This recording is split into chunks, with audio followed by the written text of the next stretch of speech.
Jake, what are we doing today?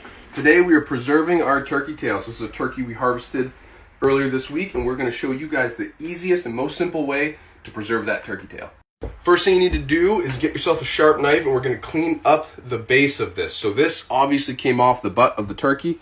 All of these feathers behind the fan are going to come off. And we're going to trim some of these feathers down here. The purpose is going to be to get to that meat, get as much meat off as possible, and then we're going to salt it with some Ajax.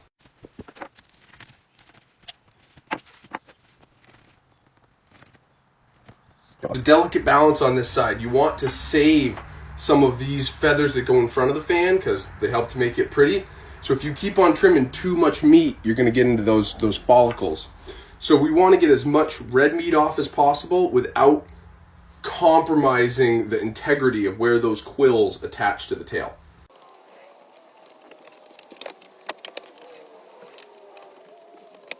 You can continue to trim and get all the meat off, but at some point you're going to lose the ability for those quills to stay in place. So I like to leave just a little bit.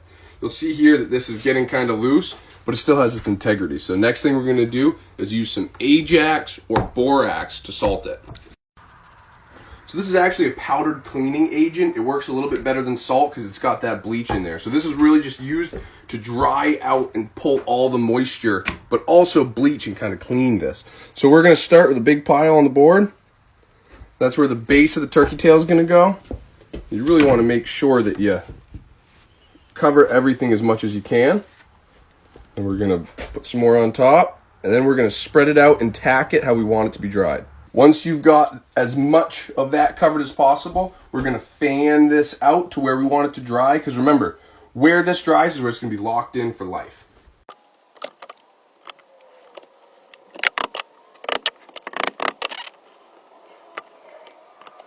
Last thing you're going to do is add a pile of this Ajax, and you're going to want to change this out every few weeks.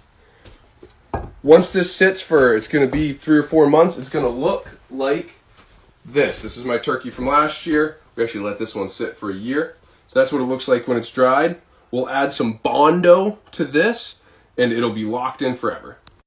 This mount has seen better days, but with a little bit of Bondo in the back, you can see that that has locked those quills in for life, and you can add it to a nice display.